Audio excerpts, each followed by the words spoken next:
ये कहानी है एक राजा की, जो मिठाइयों का बहुत शौकीन था। राजा के लिए मिठाई उसके ही राज्य के सबसे अच्छे हलवाई के यहाँ से आती थी। रोज की तरह राजा एक दिन मिठाई खा रहा था, तभी उसने देखा कि उस मिठाई के डब्बे में एक मक्खी मरी हुई है। ये देखकर राजा को बहुत गुस्सा आ गया। बात तो छोटी सी थी, लेकिन वो तो राजा था, उसके लिए ये कोई छोटी बात नहीं थी।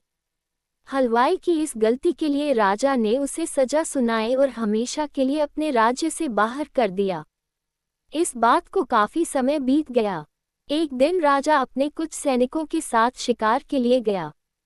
जंगल में थोड़ा अंदर जाते ही उन पर लुटेरों ने हमला कर दिया। लुटेरों ने सब कुछ लूट लिया और राजा के सभी सैनिकों को मार दिया। राजा किसी तरह अपनी जान बचाकर वहां से भाग गया और दूसरे राज्य की सीमा में पहुंच गया। कुछ देर में अंधेरा हो गया और वो राजा सुबह होने का इंतजार करने लगे। अगले दिन वो राजा उस राज्य के लोगों से मदद मांगने लगे, लेकिन दूसरे राज्य के लोग उसे भिखारी समझकर उसकी तरफ ध्यान भी नहीं दे रहे थे। वो राजा भूखा प्यासा एक जगह पर ही पड़ा रहा। थोड़ी देर बाद एक व्यक्ति उस राजा के पास आया और बोला, महाराज, आप यहाँ इस हालत में कैसे? राजा बोला, कौन हो तुम और मुझे कैसे जानते हो? उस व्यक्ति ने कहा, महाराज, मैं वही हलवाई हूँ जो अक्सर आपके महल में मिठाइयाँ भेजा करता था। राजा ने उसे सारी बात बताई। उस हलवाई ने राजा की मदद करी और उसे वापस अपने राज्य भेजने का सारा इंतजाम भी कर दिया।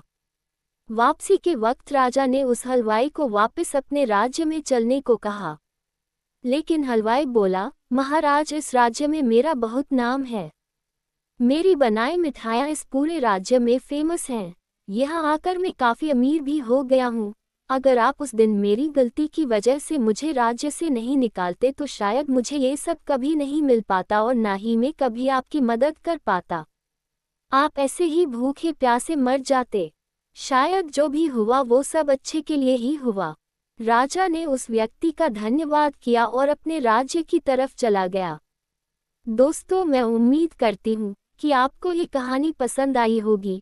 अगर आप इससे सहमत हैं तो इसे अपने सभी दोस्तों के साथ शेयर करें और इसी तरह की कहानियाँ डेली पढ़ने के लिए आप हमें सब्सक्राइब कर सकते हैं।